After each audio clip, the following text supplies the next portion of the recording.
Mr. Jaitley, thank you very much for joining me on Frankly Speaking. One of the opportunities we've got after you became finance minister, I was told that you have the busiest calendar, busiest diary in the Union Cabinet. No, I'm fairly relaxed most of the time. My responsibilities include the Rajya Sabha because I'm the leader of the House. So my time gets divided not between my ministries but also between Parliament and the ministries. And then, of course, traveling in some functions. And I hope you are going to be very frank with me today, so that we know, your frank perspective on many of these issues. If I'm not frank, I know you'll grill me to it. I think I'll have to, Mr. Jaitley. Mr. Jaitley, my first question to you is, and therefore please don't mind, I'll be as direct with you as possible. There is a sense that you got a very historic mandate. You got 282 seats. But the picture today, 11 months after you came into power, is not as rosy as one would have expected. Instead, one gets the sense that in a way the government is constantly embattled, especially over the last few months. Do you agree with my assessment, which is also shared by a lot of people? I don't agree with that at all. For the reason, if you understand the perspective of that mandate, what was the mandate all about?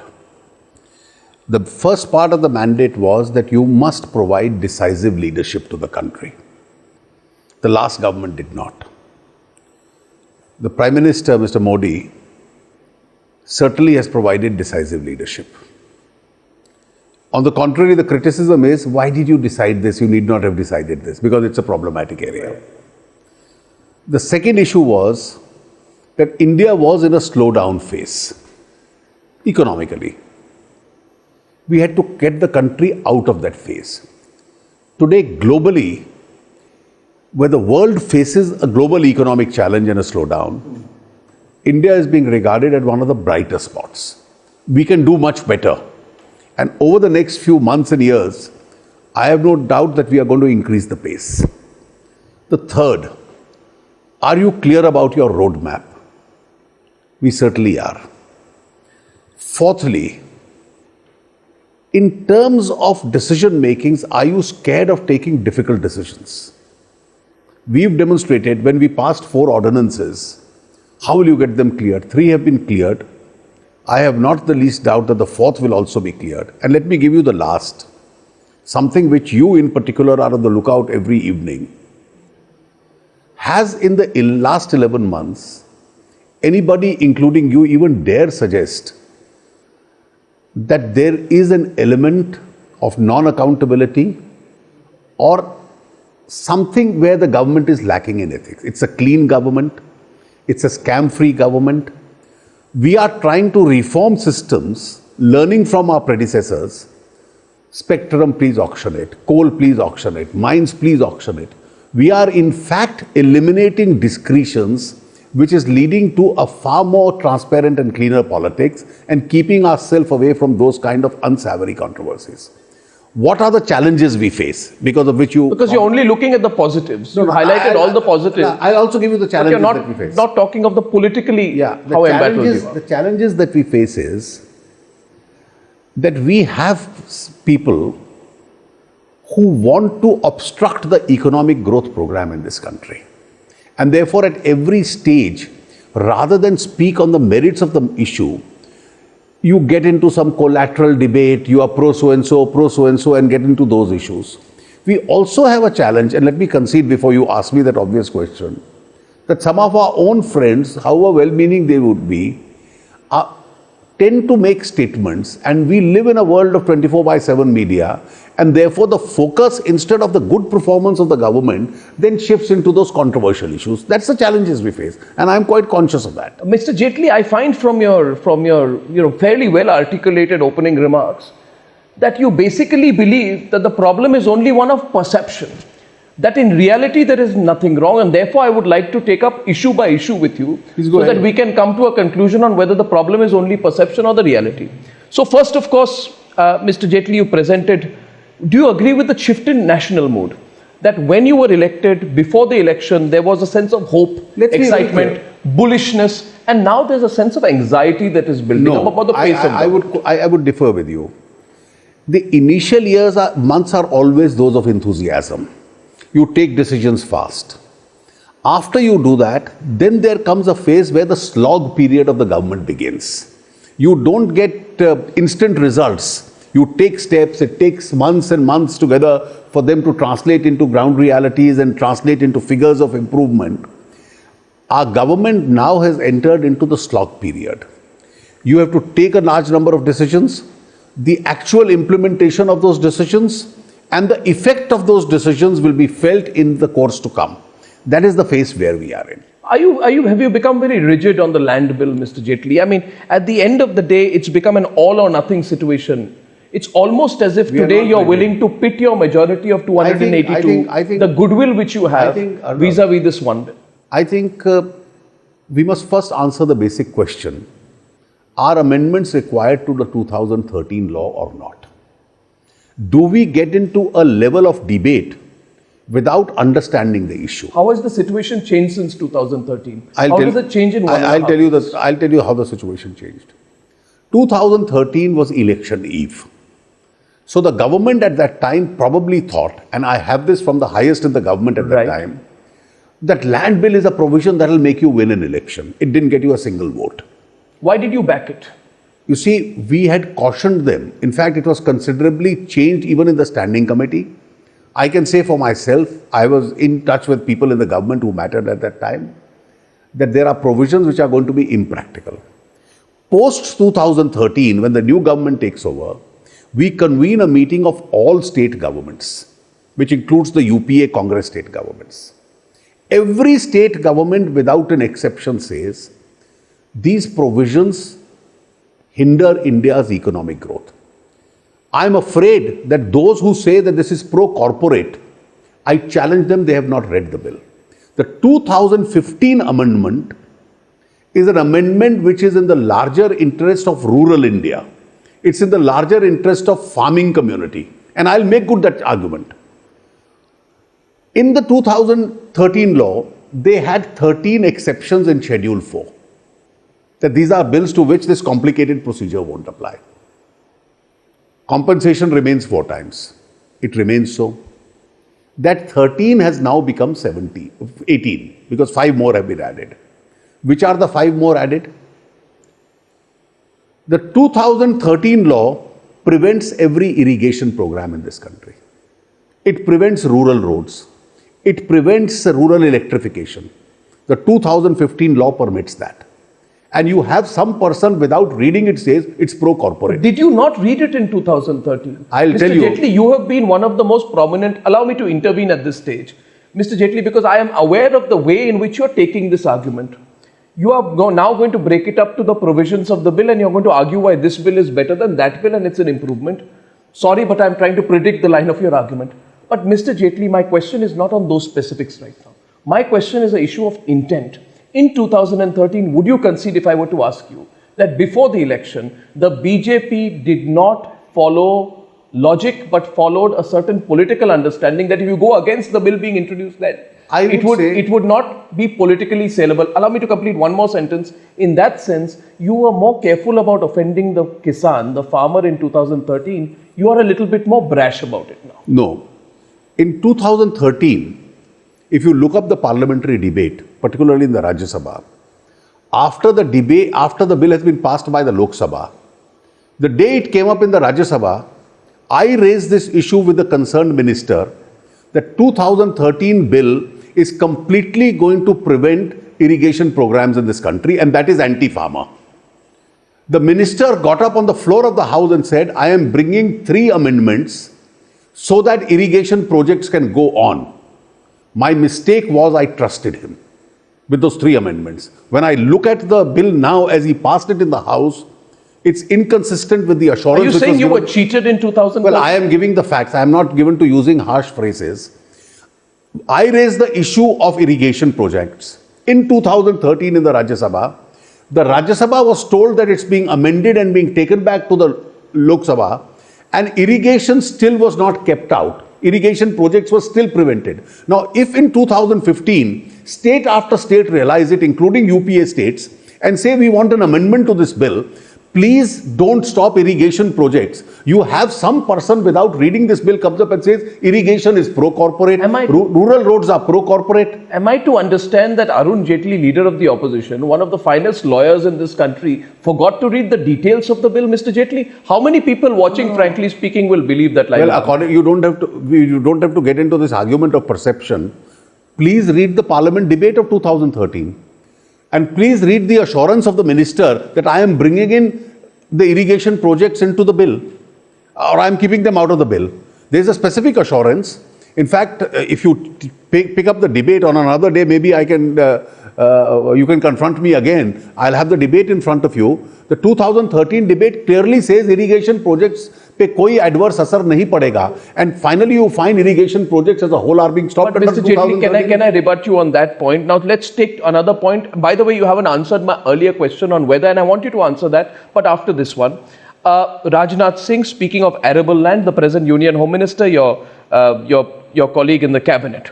Now, Mr. Jaitley, no matter what you say that about your rationale to water down the consent clause, I have from Parliament at that point of time, Rajnath Singh, who spoke very strongly in favor of a watertight consent clause. This is around August 2013 when the matter came up for legislation in Parliament. He said, and I quote, I'm quoting in Hindi and I'll try to do my best translation. He says, कृषि योग की भूमि जब तक किसान सहमति ना दे तब तक उसका अधिकरण नहीं होना चाहिए और there will be a food security crisis. Now, Mr. Jaitley, the fact is, now you've done a 180-degree flip on the consent clause that was mandated in the UPA bill. Arnab, please, I would at least request you, please sit with me and read the bill. Has Rajnath Singh said this? The whole concept in the Land Acquisition Act is, ordinarily consent will be taken, but there are exceptions to the consent. Yes. In the 2013 law also, there were 13 exceptions to the consent. Today that 13 is being made into 18. It is being made into 18 because India needs, as I said, irrigation. India needs housing for poor. India needs industrial corridors in rural areas, because unless you have industrial corridors in rural areas, there is going to be no job generation in the rural areas. And you will have farmers only dependent on agriculture who won't be able to survive. I'll come to that economic argument, but Mr. Jaitley, how exactly are you going to ensure that the farmer who you say you are indirectly or directly doing all this for is safeguarded from industrialists who misuse a particular plot of land for a purpose other than what it was acquired for? But let me tell you, you are mistaken. It is not industrialists who are going to pay 4 times the amount. Industrialists will buy land at the market price and then ask for a land user. If you need provisions of industrial corridors in rural areas, you need it for generating employment in the rural areas. No, you are coming to the broad economic argument. My point is, but the economic argument is a real argument. We live in a world which is dictated by economics. Yeah, but Mr. Jaitley, today I agree with you. I'm not denying that point. As far as I know, the ordinance does not clearly define the 5 categories of land that are exempt from consent, which means that tomorrow, Mr. Jaitley, hypothetically, it specifically defines. Can I? Hypothetically, tomorrow, a corporate house can say I'm doing rural infrastructure, but actually misuse the land for personal Not in the least. It has happened before. I'll tell you. If it has happened before. Let me just tell you. The 5 categories are specifically defined. Category 1, defense and security of India. Do we need land for our nuclear program or not? The 2013 doesn't give it. 2015 gives it. Second, rural infrastructure. Why should industrialists be interested in building rural infrastructure? He is not interested in rural roads and rural electrification. Category 3, housing for poor. The maximum definition of affordable housing for poor is 800 square feet. Yeah. These are not houses for big builders. These are houses which, when migration of rural population to urban areas takes place, that people will require.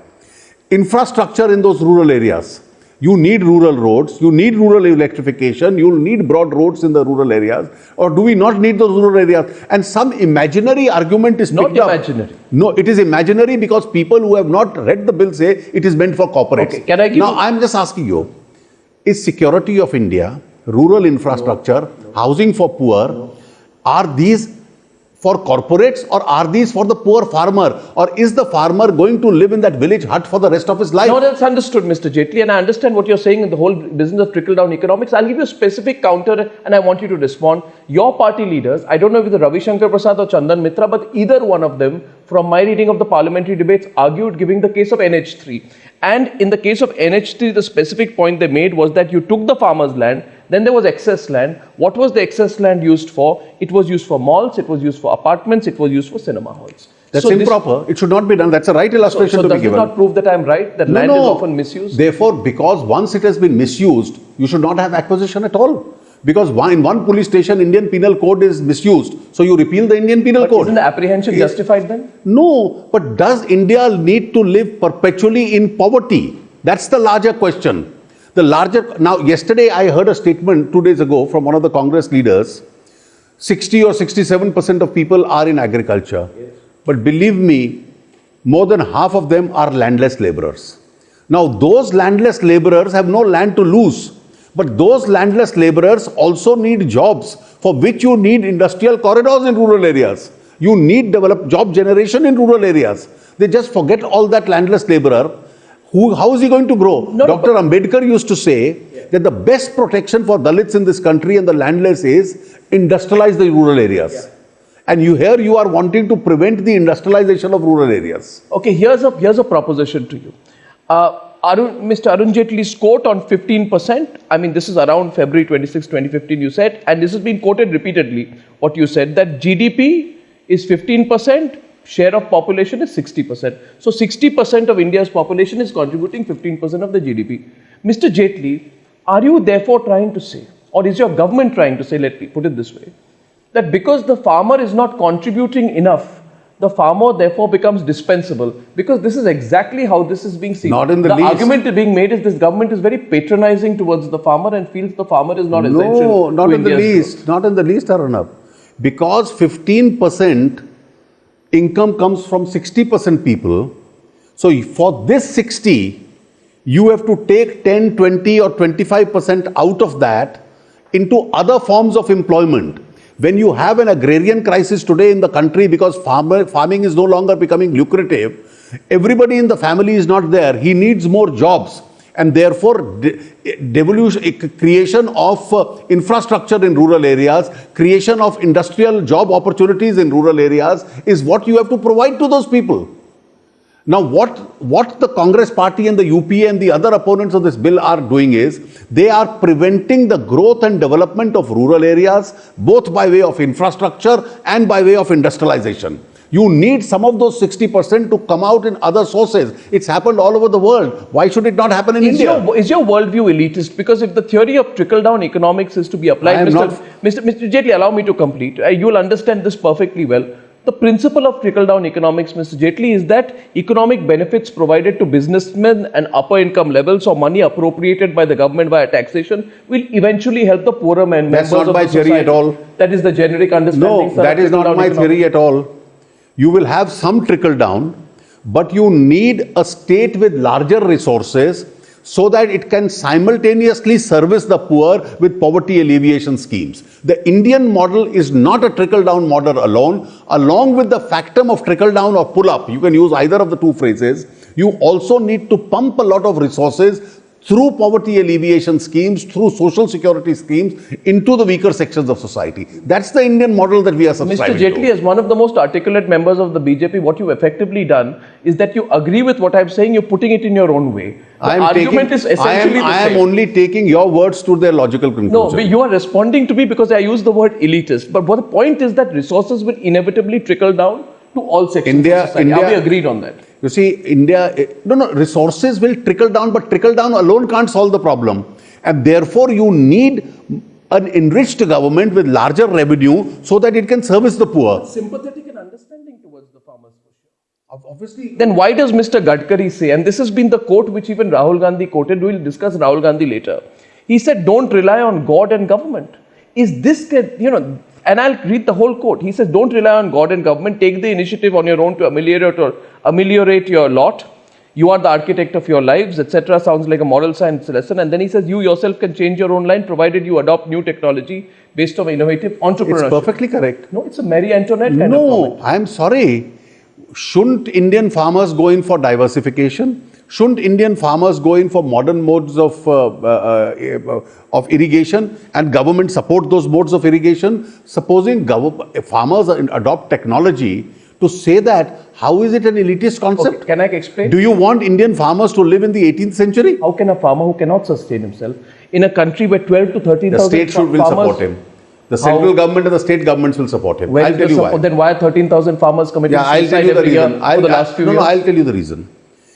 To each people in those areas, besides your normal social security schemes, we need, and that's one of the roadmaps which I have clearly ahead of me, you need to invest now heavily into irrigation projects. That's long term, sir. No, that's long term, but you have to have a long term solution. You can't have a patchwork solution that supposing there is a hailstorm and you have people dying. You can't have one crop going wrong and people committing suicide. Therefore, you have to go to the root of the problem. As far as the immediate problem is concerned, you have to be liberal in distributing relief. And in terms of distributing relief, the first thing that we have done is when we face this crisis, we have increased by 50% whatever was the aid given to them during the UPA period. In 1 year, clearly it's not enough. Clearly it's not I enough. concede it is not enough. I have not the least doubt it is not enough. I would personally prefer to even give more, and I can assure everybody through your channel that this 50% increase over what UPA was giving is the first step, and many more steps are going to be followed. But Mr. Jaitley, essentially what are you now going to do? You have a situation where you can't live by ordinance on this bill. Will you call? December 31st last year, I think the president gave assent to your land ordinance. Now majority is totally against you in the Rajya Sabha, Mr. Jaitley. You concede, where the ordinance will lapse. You decide to prorogue the Rajya Sabha on March 28th, and you re-promulgate the ordinance for a second time. There are only two questions. What are you going to do? There are only two How long will you There are only two questions which arise. The first question is, does Indian farmer and rural India live perpetually in poverty as per the 2013 law? Or do we create an infrastructure, industrialization of those areas or not? That's the first question. I am convinced we have to change it. If we have to change it, you need to have a change in the law. The change in the law is very simple, that you can pass it in the Lok Sabha, which we can. You probably will face obstructions in the Rajya Sabha, probably we will. And then there is a constitutional mechanism. We will try and adopt any good suggestion in the Rajya Sabha if it comes. But if it doesn't come, then whatever is the procedure prescribed in the constitution will follow. Which is what? The procedure prescribed is then you go for a joint session. It's open to you. I hope we don't have to go to that extent. If you're looking at it? I hope, but that is the constitutional provision. Well, there is a clear, by the way, Mr. Jaitley, this is the either or kind of situation you're presenting. Your argument essentially, if I were to counter that. If I pass it in the Rajya Sabha, I don't have to go to the joint session. You can't pass it in the Rajya Sabha. If I can't pass it, then let the constitutional process operate itself. Then you will have only two things. Either it's passed by a joint session or it's rejected by a joint session. Or I withdraw it after the Rajya Sabha. So you are the only two options. So you're very open to a joint sitting to push this through. I am open to any good suggestion to improve the bill, and therefore I will try and pass it in the Rajya Sabha. But you are not making any changes to these basic arguments which are being made because my friends in the opposition are not giving any constructive suggestions. They are talking without having read the bill, most of them. It appears to me you've made up your mind for a joint sitting.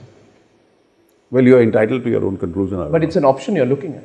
The option is provided in the Constitution. This is not the first joint session. This won't be the last joint session. What if aren't you worried about perception? So I go back to the issue of perception then, that the government here, which is now, and I go to the moot issue, you're constantly being called pro-corporate, pro-industry, pro-rich. There are farmer suicide. How will you address the issue of perception, Mr. Jaitley? Just 10 seconds more. At a time when farmers are committing suicide, we've had a very... I think you answered the question. No, I haven't, sir. I haven't. I'm only placing the question in a broader context for you. As of today, the 2013 law holds the field. 2015 has hardly not an inch has been acquired under that. In your present agrarian situation is what you have just now described. This is the status quo. Nobody's buying that argument. Well, there's a very large constituency which is buying it. If you buy it, many others will buy it. Therefore, there is a large status quo which is responsible for this situation. The land acquisition bill is not responsible for this situation. It's the status quo as of today. Do we change the status quo or do we not change the status But you're creating an artificial divide, Mr. Jaitley, between the land acquisition bill and the problems of farmers. 1 second. If a simple argument being put to you, not Well, let's economic, be very is- clear. So 10 seconds. That a farmer is today vulnerable after what has happened to the crops, large parts of north and western India. At a moment of vulnerability, your government should not make the farmer more vulnerable. Farmer is not being made vulnerable. You are not going to have large tracts being acquired under this. Whatever is essential for rural How do infrastructure. you know? Land Well- is acquired and misused and Well, not. I'll give you an answer. Read section 10 capital A of this act. It clearly says it is for the appropriate government, which is a state government, to notify these 5 cases or not. If some parties, the UPA or the Trinamool Congress doesn't want it, let them not notify it. So it won't be acquired under that act. But if another state, how can today West Bengal or Bihar say that Gujarat and Maharashtra should not acquire land under this provision? Bihar and West Bengal can speak for themselves. This law has a flexibility that it leaves it to the state to notify any or none of the 5 provisions. They can simply say we won't do it in our states. But can West Bengal or Bihar or Kerala for that matter get up and say, well, Tamil Nadu should not do it, Andhra Pradesh should not do it? Where does Andhra Pradesh build its capital from then? You have a new state without a capital. So if in this budget session, Today, Arnab, capitals won't be built in the air. Airports won't be built in the air. Seaports won't be built in the sea. You'll need land for all this. And if you make availability of land impossible, you are going to render India into a perpetual state of poverty, and the present status quo will continue. last question on this. How long, before I move on, how long are you willing to give yourself time before a joint sitting of parliament? Well, this session and after that, or I are you can going to only wait tell in you, perpetuity? in the calendar of politics, there is no last day. And therefore, we never fix it in terms of time. We'll persuade our friends in the opposition till the very last moment to see reason. Which is that? Last moment isn't defined in calendar terms, sir? Well, in politics, there is an element of flexibility. Today, he's on a rent-a-cause trip. Rent a cause. But that's what he's doing. He looks up for an issue every morning and wants to give a bite of that. You're being Fair enough. patronizing towards Rahul Gandhi when you say rent a cause.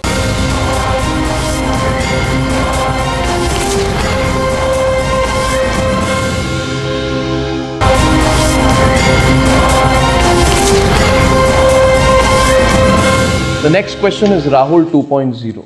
Have you observed and noticed Rahul 2.0 of late in Parliament? I've seen very little in Parliament. I've seen it more on your channels. Are you resenting the kind of media coverage that he gets? I'm not in the least. The more the merrier for us. But he's aggressive. I mean, your government's predicament on this land bill. Except that he gave a notice for adjournment yesterday and suspension of question hour and forgot to come at 11 a.m. to press for it. Is Rahul Gandhi making the BJP edgy? A new aggressive Rahul? How can he? I think Vice President of Congress Party. I think he went for a trip for whatever reasons abroad. He's come back. He's probably trying to reassure his own party, I am there, and therefore he needs to pick up an issue with utmost frequency that he can make his presence But felt. he's picking up the right issues, isn't he? The land bill, for example. Let's go point Well, by point. according to me, on land bill, I heard a statement in Parliament. I was present for a part of it. Yes. And I am reasonably certain the speech had no nexus to the provisions of the bill. The provisions have nothing to do with corporate India. The provisions have something certainly to do with a large part of rural India. Yeah, but when he talks about suit boot ki sarkar, it has a resonance. I mean, you can go into the complexities of the bill, but what he's done is, okay, let me put it this way. If one were to argue that you look at let's look at the 3 jibes that he has made, Mr. Jaitley, and I want to first begin by asking you, is the BJP strategy to ignore Rahul Gandhi, not to respond to Rahul Gandhi? Well, if he were to make repeated interventions in Parliament and according to me, in a outside. political debate, people have a right, he has certainly a right. Today, he's on a rent-a-cause trip. Rent a cause. But that's what he's doing. He looks up for an issue every morning and wants to give a bite of that. You're being Fair enough. patronizing towards Rahul Gandhi when you say rent a cause. Well, he's looking for an issue every morning to raise, to make his presence felt. What is this kind of commitment to politics that you suddenly disappear for months together and then you come back and say, I'll pick up an issue every day merely because it'll make my presence felt on at least television channels. But did any television channel have the audacity to ask, you gave a notice for suspension of question hour, the least you should have done is to be there at 11 o'clock and pressed it. You're making a mountain of a molehill on that one. If that's what you feel, that's your prerogative. But at the same time, according to me, politics is not a one-off activity. You have to be consistent and you have to be almost always there. Okay, suppose I were to argue from the other side, 3 jibes that he has taken, Mr. Jaitley, and he seems to have a political, somebody is advising him politically. First jibe, the suit boot jibe. He says, ye to suit boot ki sarkar hai. And then he says, chalo, suit ki baat khatam ho gayi. The talk about the suit is over, you've auctioned it, I will not speak But about I think it. my friend Ravi Shankar Prasad answered it. It's not a suitcase government. No, but the basic theme is that this is a government for businessmen. Answer that charge. You see, Isn't this being said repeatedly now, Mr. According to me, I don't have to answer anything which is inaccurate. I have to go to the substance of the matter. Somebody allots spectrum for free, almost for free, coal mines for free, and you give it to industrialists. From the same industrialists, Yes. this government Yes. collects 2 lakh crores and 1 lakh crores. What their government gave free, we collected 3 lakh crores Yes, on these 2 yes. areas. So are we pro-industry or were they pro? No, if one were to corporate? say they picked up the argument that you had against them after the scam and are throwing it I back think the at proof you. of the pudding is in the eating. At the end of the day, in 11 months, you can't point out a scam. You gave spectrum free, you gave coal mines free, we charged them lakhs of crores for it. Who's pro-corporate? It's a question he has to answer. Merely because media gets into a mood of soft questioning, that can't be my problem. Who's soft questioning Rahul Gandhi? Well, the argument I have raised, I would have certainly expected an Arunabh Goswami to raise this. Well, I mean, I'll raise the question if I get a chance to interview Rahul Gandhi again, Mr. Jaitley. Second point is, I don't think you'll get that interview again. I'm still waiting for it, Mr. Jaitley. All right. I put in a formal application, maybe you can put in a word. But Mr. Jaitley's second point is, I'm on the issue of perception. Are they playing smart politics? Gadkari jibe. Let's look at the Gadkari jibe. Gadkari says, farmers should not believe in God or government. Second point being made is, first, it's a pro-business government. Secondly, it's an insensitive government. That's why he picked up the Gadkari jibe. At the end of the day, if I am going to pay a farmer in calamity 50% more than what you have paid, how is it insensitive? And I say this 50% is not the be all and end all. We are going to announce more. When I say this, again somebody has to analyze the facts. He made the Gorbachev remark and he said that, Obama has praised Narendra Modi in Time magazine. America used to praise Gorbachev as well, and a snide reference to what happened to the USSR. Third point being made, therefore, is that this is a government that is, working at the behest of global powers. My point to you is the broader level is this. On scams, you call the previous government pro-business, pro-crony capitalist. On the nuclear bill, if you remember, you said that the government is sold out to American powers and foreign powers. You yourself said it. And you also said, talking about insensitivity, you spoke about how the government during the price rise does not care for the poor. Does it worry you, Mr. Jaitley, that the same 3 arguments... Well, if I have contained inflation, No, but allow me to be accused of but the insensitivity. same 3 arguments are now being thrown back at you but 10 months into the government. opposition is entitled to those arguments, but some intelligent people are entitled to, and people are intelligent, to analyze and dissect those arguments. How is it an insensitive government? In the sense that, as I said, if farm sector is in distress, we are taking every step, we are working backwards to do things as far as the farm sector is concerned. Inflation broadly under control. Right. You inherited a double-digit inflation and which has come down. Maybe global factors have helped, so be it. Mr. Jaitley, my third point to you is on Kashmir. Though I felt this is going to be interesting, you've called Rahul Gandhi a rent-a-cause politician. I'm sure the Congress party won't be very happy with that. My third point to you is on Kashmir. On Kashmir, Mr. Jaitley, this is one area where I very often find a complete contrast between the position taken by the BJP, especially very strongly articulated by you, and you have historical relationships to Kashmir. You have been active in Kashmir politics. You've led marches there, which were well publicized in the past. Since the coming of the BJP-PDP government in Kashmir, there is a feeling that there is almost an effective acceptance of what I would describe, Mr. Jaitley, as soft separatism, which goes totally contrary to the otherwise bold nationalist BJP position. Has the coalition compulsion forced you to change your position? Well, Mr. let me illustrate, and I'd like a little time for Sure. this. I've been a very close student of Kashmir. In Kashmir, the politics is not UPA versus NDA. In Kashmir, the politics is a larger Indian interest versus a separatist activity. That's how the game plan is. The BJP's always had a strong position. Ideologically, we retain that position. The ultimate test is, in the battle against separatism, are the people of Kashmir with the national mainstream, or are they going to be with the separatists? And I believe we should provide no trigger to the people of Kashmir so that they move across on the other side and be with the separatists, which in some movements, out of irritation, anger, some of them have gone that side. Now, it's a conscious part of strategy, particularly after the mandate came the way it was, 4 ways, that in the battle against separatism, at least the mainstream political parties in Kashmir you bring on your side. And I think whether it's National Conference or it's the PDP, and I regard them as mainstream Kashmiri parties, as against national parties, Congress and BJP, I would rather have these parties with the national mainstream. And I think it is in larger national interest if parties which are Kashmiri mainstream parties are with the mainstream. And the more people from that side, if we are able to get behind the national mainstream, they may also have a feeling of sub-nationalism as far as Kashmir is concerned. They are entitled to their ideology. It's a great national achievement.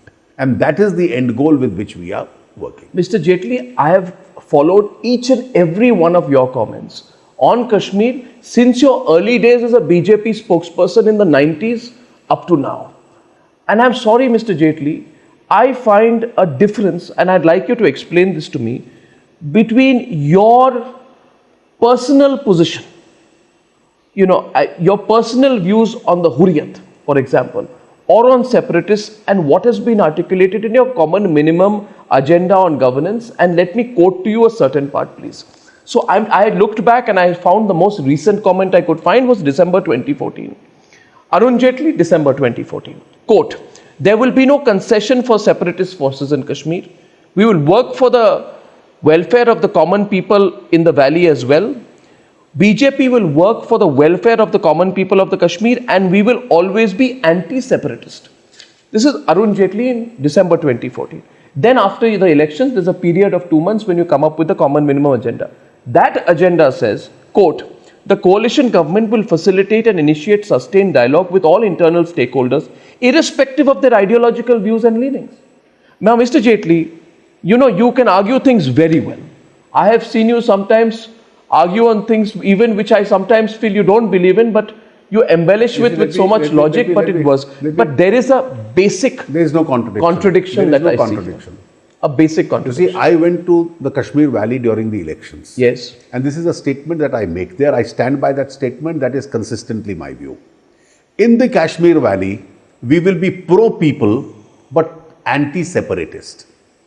Now, once the new government, or at some stage our government starts, and it wants to talk to all sections of the people, did not Mr. Vajpayee's government speak to the softer part of the Hurriyat? According to me, Arnab, it will be a national success if we are able to bring people who have otherwise been on the other side of the ideological divide to dialogue with us and come this side. Do you trust Mufti Muhammad Saeed for that? A person who, on his first day on March 1st, first press conference, credits terrorist outfits for the success of Jammu and Kashmir Not at all. elections? You see, I'll tell you, he's explained his statement. Let me tell you, But you trust Mufti Saab, by and large, he's been India's home minister at times. He has a national perspective.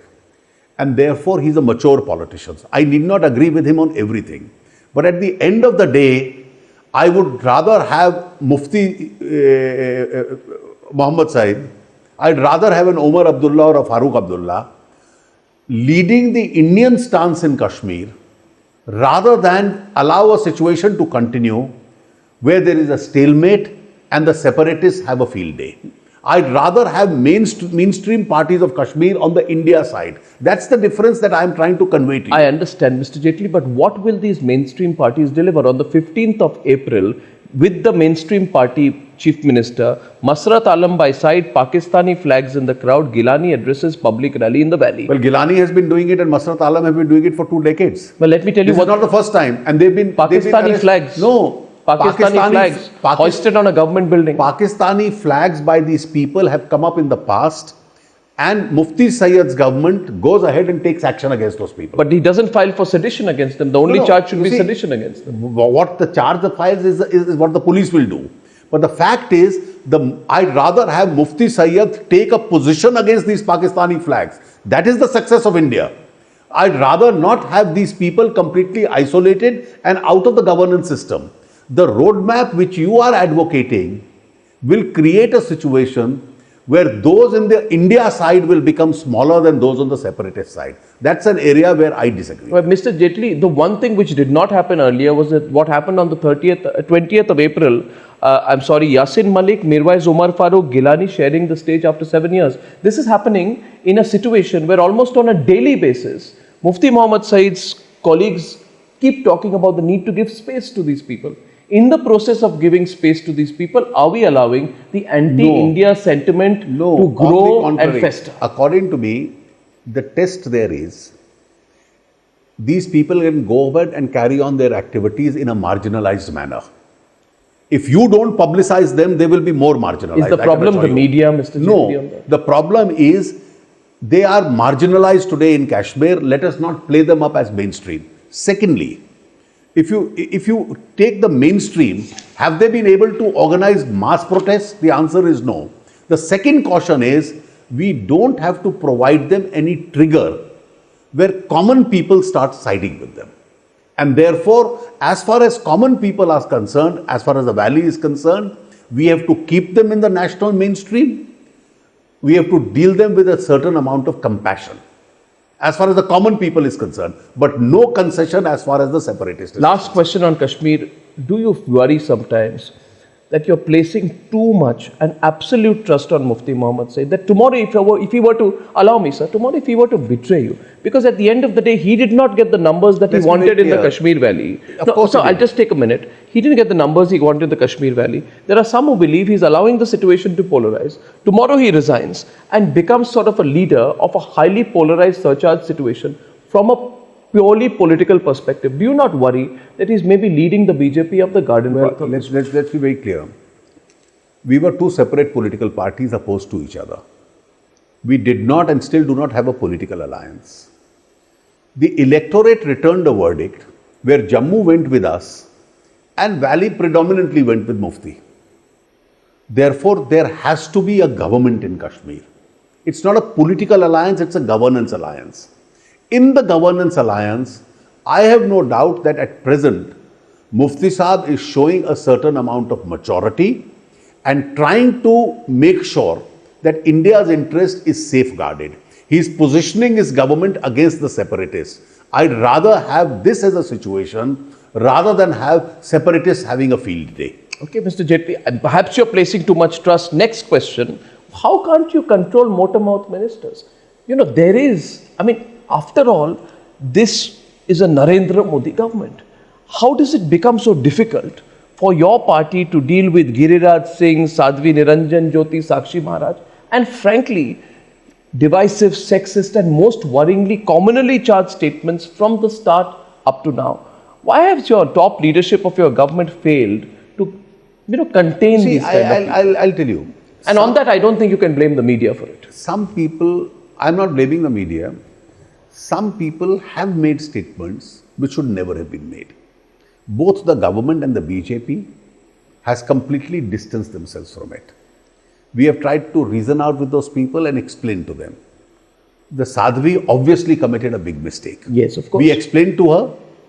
After that, she's been reasonably sober and quiet. She hasn't repeated that.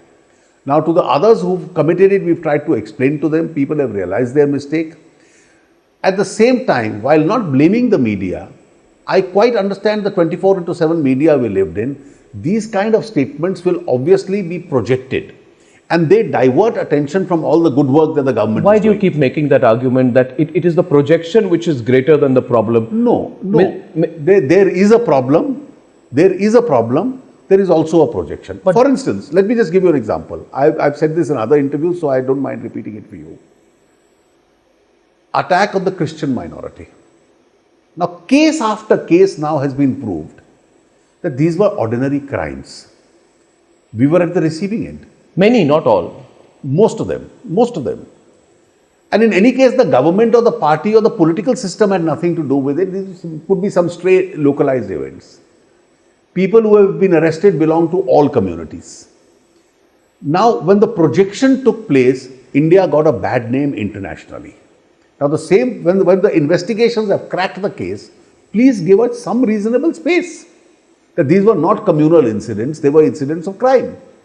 I understand that point. I mean, very well. I mean, I can only say that on these particular incidents, all perspectives were presented on our channel. Mr. Jaitley, finally, a government with 282 seats, right? You have effectively 350 plus in Lok Sabha. Why is this a government at war? Are you unnecessarily confrontation? Let me explain my point. In the last 10 months, 11 months, you have fought with the judiciary. You have fought with the five-star activists. You have fought with NGOs. Then Mr. Modi has gone abroad and said, he's fought with the government on a public platform elsewhere and said, we are cleaning the gandagi of the previous site. Your individual ministers and others have fought with the media. Generally, there would be people would have expected. So I'll just allow me to complete. You're looking perplexed. I don't know why, because this is a very genuine perception that people have, that why is the government at war with everybody who questions it? We are not at war with anyone. In fact, just having a different point of view. Are you at war every evening at 9 o'clock? The answer is no. You have a point of view, you express it. We have a point of view, we express it. I do a TV show, you run a government. Why? No, we run a government, but at the same time, if I have a particular idea on a particular issue or an ideological issue, I am entitled to express it. What is wrong? That's You not should be being at more war. statesman-like, less argumentative, less confrontation. Not in the least. You see, I'll tell you, in fact, our confrontations have been the least. It's our opposition which is being confrontationist, and we are still wanting to go in for a reconciliation. Mr. Jaitley, finally, people are very curious about this. I mean, you've answered all my questions, and I must say you've been pretty frank. But sometimes I worry whether your ability to articulate your arguments so well, whether at a personal level you are convinced about everything you're saying. You argue them very well. But are you personally convinced of everything that you said, especially on the issue of the land bill? Sorry to go back to it again. You see, on the land bill, I am conscious of the fact it's a very difficult challenge we've taken up. But if we believe in status quo, we'll do to India's economy what UPA did, and that is something which we don't intend to do. We've talked about this many times. We've spoken about how you're juggling different roles. I've never seen you juggle more roles than you're doing now. I mean, sometimes you handle ministries. You handle 2 ministries, and besides that, you do a lot more. I am told that you mentor many ministers in this government. We've seen in your office mountains and piles of suitcases of files which you sign. Is there too much pressure? This question has been asked from day one of this government to now, and I cannot end this interview without asking is there too much pressure on Arun Jaitley in this government? I can assure you I sleep very well. And I normally am relaxed. I have a lot of time for a lot of things. You still take your morning walks with your friends at Lodi Garden? No, I don't go to the garden. I walk in my own house. But some of my friends come over. I take my morning walks. I meet my friends. What have you lost out on in this last 1 year the most? I've lost a lot of weight. I can see that. I've lost a lot of... There's no leisure. I'm glad you haven't lost your sense of humor. Thank you. Or your patience. Thank you very much, Arun Jaitley. Thank you, sir. Thank you.